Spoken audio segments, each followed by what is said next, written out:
할렐루야. 사도신경을 고백하심으로 새물결 교회 가정예배를 살아계신 하나님께 드리겠습니다. 나는 전능하신 아버지 하나님 천지의 창조주를 믿습니다. 나는 그의 유일하신 아들 우리 주 예수 그리스도를 믿습니다. 그는 성령으로 잉태되어 동정녀 마리아에게서 나시고 본디오 빌라도에게 고난받아 십자가에 못 박혀 죽으시고 장사된 지 사흘 만에 죽은 자 가운데서 다시 살아나셨으며 하늘에 오르시어 전능하신 아버지 하나님 우편에 앉아 계시다가 거기로부터 살아있는 자와 죽은 자를 심판하러 오십니다. 나는 성령을 믿으며 거룩한 공교회와 성도의 교제와 죄를 용서받는 것과 몸의 부활과 영생을 믿습니다. 아멘. 찬송가 161장입니다. 할렐루야. 우리 예수 부활 승천하셨네.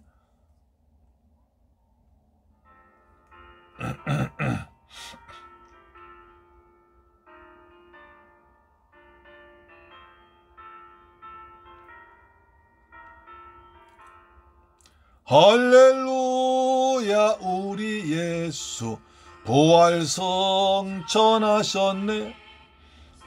사람 찬양하니 전사와 나파도다. 아멘. 구주 예수 부활하사 사망 권세 이겼네. 구주 예수 부활하사 사망 권세 이겼네. 할렐루야. 우리 예수 왕의 왕이 되시고 중보되심 성령 증거하시네. 구주 예수 부활하사 처음 열매 되셨네.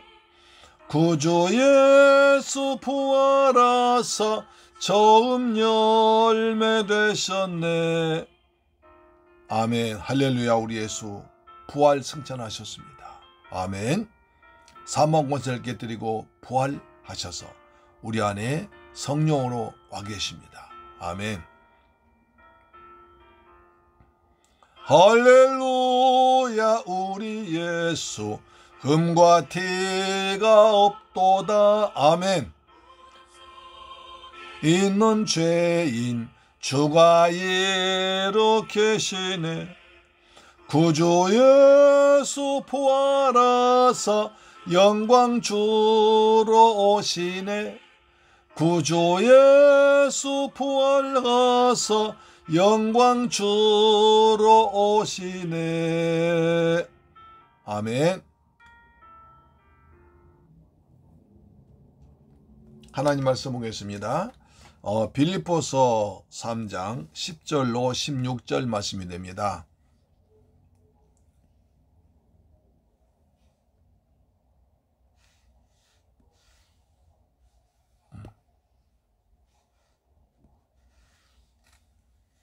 빌립보서 3장 10절로 16절 말씀이 됩니다.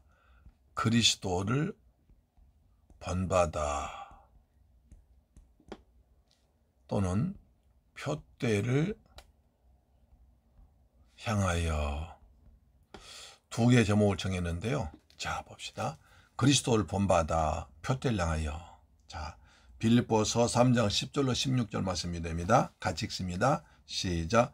내가 그리스도와 그 부활의 권능과 그 권한에 참여함을 알고 자하여 그의 죽으심을 본받아 어떻게 해서든지 죽은 자 가운데서 부활에 이르려 하노니 내가 이미 얻었다함도 아니요 온전히 이루었다함도 아니라 오직 내가 그리스도 예수께 잡힌 바 된 그것을 잡으려고 달려가노라.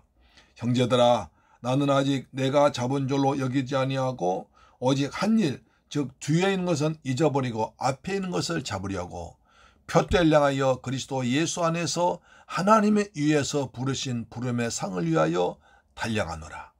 그러므로 누구든지 우리 온전히 이룬 자들은 이렇게 생각할지니 만일 어떤 일에 너희가 달리 생각하면 하나님 이것도 너에게 나타내시리라. 오직 우리가 어디까지 이르렀든지 그대로 행할 것이라. 그대로 행할 것이라. 아멘. 사랑하는 새물결 가족 여러분, 한 주간 동안 주님의 은혜 안에서 평안하게 잘 지내셨습니까? 내일이 부활절 주일인데요. 오늘 내일 주실 말씀을 생각하면서 미리 한번 말씀을 미리 생각해보고자 하는 것입니다. 부활주일은 성탄절과 함께 기독교의 2대 명절입니다. 그렇죠. 굉장히 중요한 주일이죠. 그리스도께서 저와 여러분들의 죄를 대신해서 십자가에서 고난당하시고 피 흘려 죽었다가 3일 만에 부활하신 것을 기념하여 드린 부활주일입니다. 그래서 믿음의 선지자들 초대교회 성도들은 만남 이렇게 인사했습니다. 먼저 본 사람이 우리 주님 부활하셨습니다. 그럼 상대방이 정말 부활하셨습니다. 그리고 함께 마라나타 주 예수여 다시 오시옵소서 이렇게 얘기했습니다. 우리 주님 부활하셨습니다.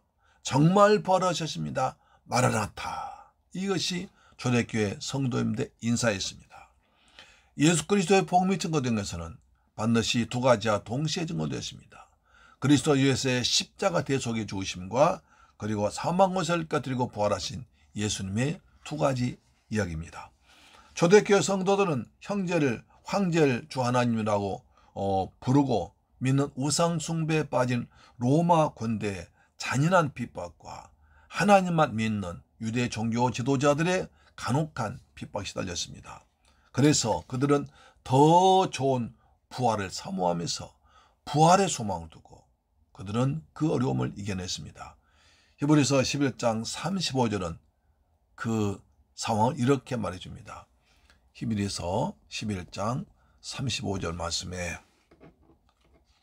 또 어떤 이들은 더 좋은 부활을 얻고자 하여 심한 고문을 받되 구차히 풀려나기를 원하지 아니하였으며 또 어떤 이들은 조롱과 채찍질 뿐 아니라 결박과 옥에 갇히는 시련도 받았으며 돌로 치는 것과 톱으로 겨는 것과 시험과 칼로 죽임을 당하고 양과 염소의 가죽을 입고 유리하며 궁핍과 환난과 학대를 받았으나 우리 믿음의 선지인들은 담대하게 십자가를 붙들고 더 좋은 부활인 영원한 생명하고자 천국을 사모하는 부활신앙으로 그런 고난을 버티고 이겨났던 것입니다. 바울도 고린도전서 15장 17절에서 이렇게 말합니다. 고린도전서 15장 17절에서 그리스도께서 다시 살아나신 일이 없으면 너희 믿음도 떼고 너희가 여전히 죄 가운데 있을 것이라.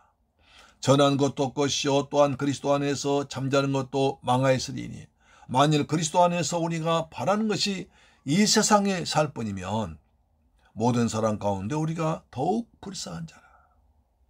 만약 부활이 없으면 우리 믿음도 헛되고 우리가 여전히 죄 가운데 있을 것이요 우리가 전한 복음도 뗀 것이요 우리가 망했을 것이요 그리고 만약 이 땅이 천부라면 우리는 정말 가장 불쌍한 자라는 것입니다. 그러나 부활이 있었기에 우리는 믿음을 가졌고 죄가 해결되었으며 망하지 않았고 영생을 얻었고 그리고 가장 행복한 성도라는 것입니다. 그래서 어떤 한 신학자는 이렇게 말했습니다. 부활 이전에는 그리스도인이 없었다. 부활 이전에는 그리스도인이 없었다라고 할 정도였습니다. 그래서 우리는 세 가지를 중심으로 말씀드립니다. 첫째, 부활의 권능과 고난을 알자는 것입니다. 10절로 11절 말씀이죠. 바울이 복음을 전하다가 감옥 갇혀있는 틈을 이용해서 유대 율법 주자들이 각 교회를 다니면서 엉터리 복음을 전했습니다. 여러분, 바울은 예수를 믿기만 하면 구원받는다고 하는데 그렇지 않습니다. 예수를 믿을 뿐 아니라 율법을 지키고 할례까지 받아야 완전히 구원받습니다. 이렇게 말했습니다. 그러자 이방인들이 아니 이거 무슨 소리인가. 분명히 사도 바울은 예수를 믿기만 하면 주 예수를 믿어라. 그래야면 너와 내 집이 구원받는다고 말했는데 믿음으로 구원받는다고 하는데 아니 할례까지 받고 율법 지켜야 하면 누가 구원받겠냐? 우리 구원받지 못한다. 그럼 나는 구원 받았는가 못 받았는가? 혼란스러웠습니다. 그래서 일부 이방인들 중에는 신앙을 포기한 사람도 나오기도 했습니다.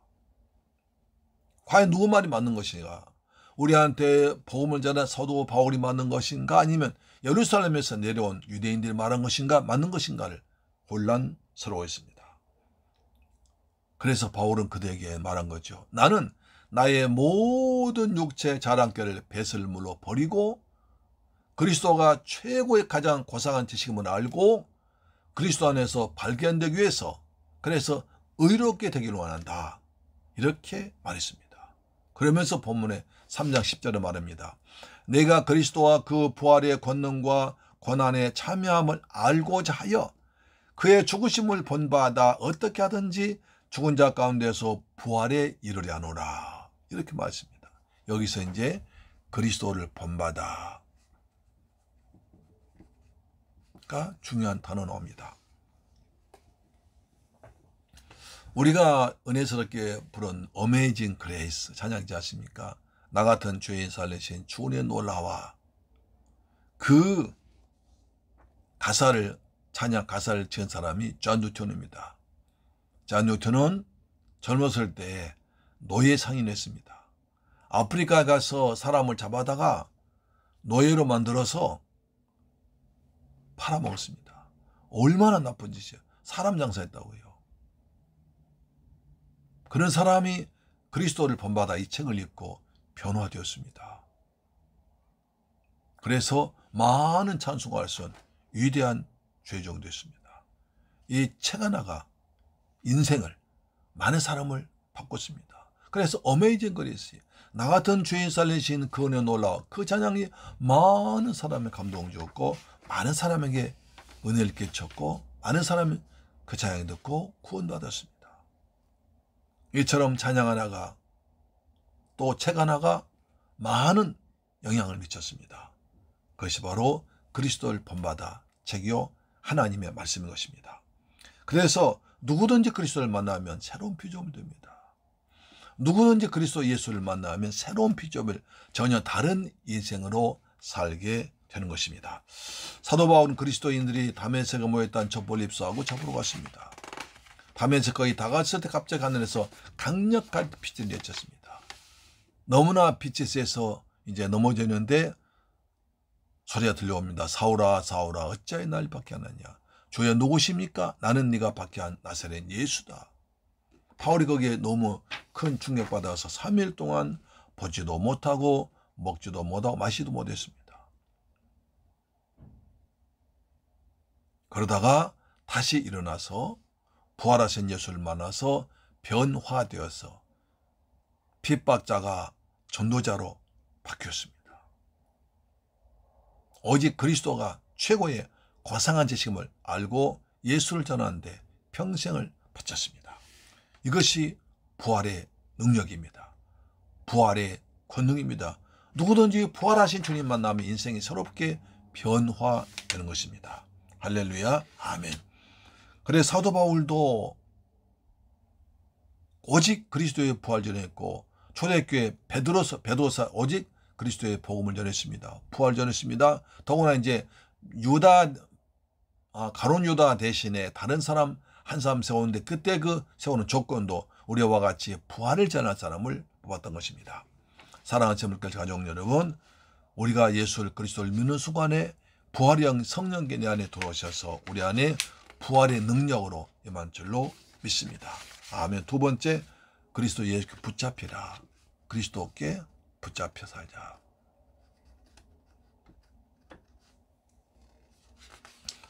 자, 빌보 3장 12절. 내가 이미 얻었다함도 아니요 온전히 이뤘다함이라 오직 내가 그리스도 예수께 잡힌 바 된 그것을 잡으려고 달려간다. 그랬습니다. 바울은 그리스도께 붙잡힌 사람들이었습니다. 그래서 그 표현을 나는 그리스도 안에 예수 안에 그리스도 예수 안에 주 안에 있다고 말했습니다. 할렐루야, 아멘. 어떤 분이 아주 악한 영에 시달렸습니다. 그래 점쟁이 말에 꼼짝 못했습니다. 지나던 이제 그 무당 점쟁이가 당신 요새 좀 괜찮아? 얼굴 보니까 좀 안 좋은 것 같은데? 구담을 이야기했네? 그렇게 말. 그럼 그 말 듣고 벌벌 떨었습니다. 그래서 그 무당을 찾아가서 어떻게 하면 이 어려움 극복하겠느냐. 액땜해야지. 그래서 구설했습니다. 500만 원, 1000만 원 그런 구설 많이 했습니다. 그러다가 너무 또 얼마 지나면 또 그런 거예요. 그러니까 얼마나 시달렸는지 견디다 못해서 예수 믿는 집사님 만나서 교회 와서 변화되었습니다. 제가 그분 만나시다 보니까 그 완전히 얼굴이 말이죠. 이상하고 그 다음에 그 이제가 안수 기도하려고 보니까 머리에서 그 제사 지낼 때 많이 그 냄새 나더라고요.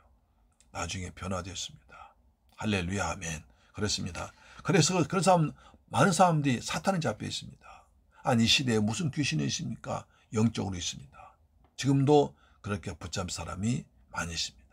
우리는 귀신에 붙잡히지 않고 악한 영 붙잡히지 않고 그리스도 예수께 성령에 잡혀 사는 여러분 되기를 주의 이름으로 축원합니다. 그것이 행복인 것입니다. 그렇습니다. 예수님 오신 것은 이런 자들 마귀를 쫓아내 오셨다고 했습니다. 요한 1서 3장 8절 요한 1서 3장 8절입니다. 자, 죄를 지는 자는 마귀에 속하나니 마귀는 처음부터 범죄합니다. 하나님의 아들이 나타나신 것은 마귀의 일을 멸하려 하심이라 하셨습니다. 예수님 오신 것은 마귀의 일을 멸하려 오셨다는 것입니다.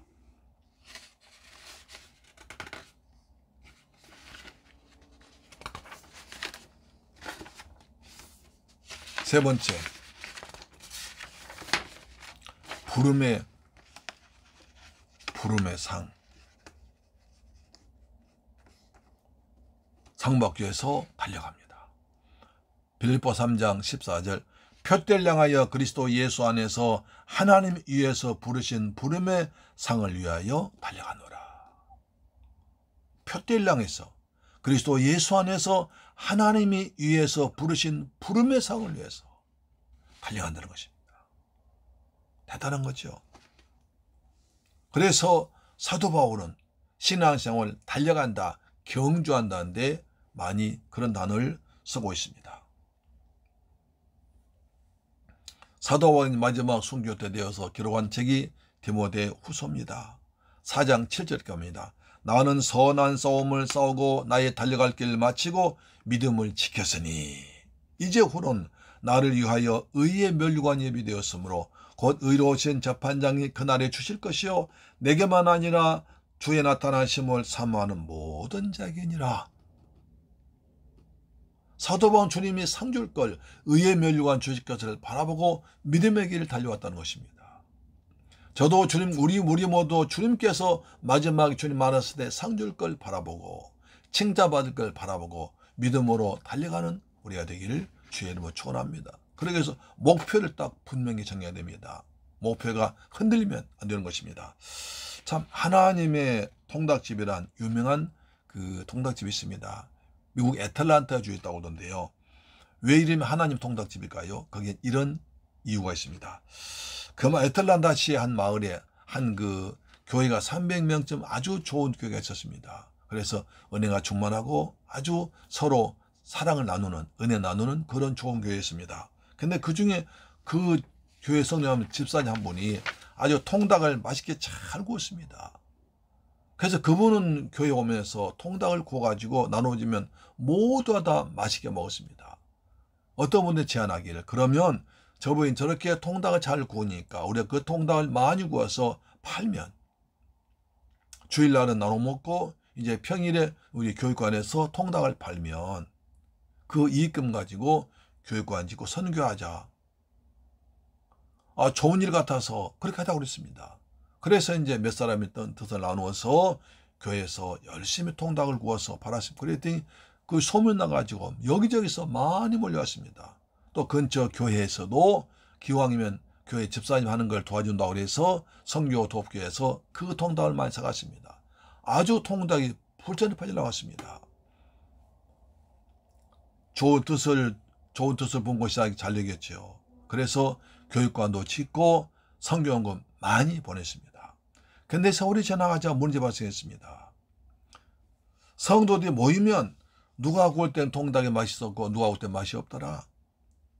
오늘 얼마를 팔았고 재료는 어디 것이 좋고 어디 것이 나쁘더라. 어디는 재료값이 비싸고 저긴 좋더라. 이런 얘기만 했습니다. 교회에서 모여서 예수 그리스도 얘기는 안 하고 맨날 통닭 얘기만 했습니다. 한참 세월이 지난 뒤에 교회는 문 닫고 통닭집만 남았다는 얘기했습니다. 참 어느 것이 중요한 것인지 잊어버리면 이렇습니다. 정말 처음에는 선하게 시작하고 좋은 일로 시작했지만 그것이 결국 나중에 방향이 목적이 바꿔져 버리면 전혀 다른 결과가 나온다는 것입니다. 아무리 좋은 것이라 할지라도 하나님 안에서 다시 점검해서 십자가 단단히 붙들고 부르시면 상받기 위해서 믿음으로 달려가는 오직 예수 중심, 부활하신 예수 중심으로 살아간 저와 여러분 되길 축원합니다. 오늘은 내일은 우리 주님이 부활하신 날입니다. 십자가에 죽었다가 부활하신 부활주일날입니다. 우리도 그리스도를 본받아서 겸손하게 살면서 부활의 능력을 체험하고 예수님께 붙잡혀서 푯대를 힘차게 믿음의 길 달려가는 저와 여러분 되기를 주님의 이름으로 축원합니다. 아멘. 좋으신 아버지 감사합니다. 제일 사랑하셔서 아버지 부활주일 맞이해서 믿음의 말씀을 선포하게 하심을 감사합니다. 우리가 푯대를 그리스도 예수를 붙잡고 단단히 붙잡고 믿음으로 달려가고 그리스도께 붙잡혀 사는 복된 성도가 되게 하여 주옵소서. 우리 주 예수님의 이름으로 기도드리옵나이다. 아멘. 주기도 마칩니다.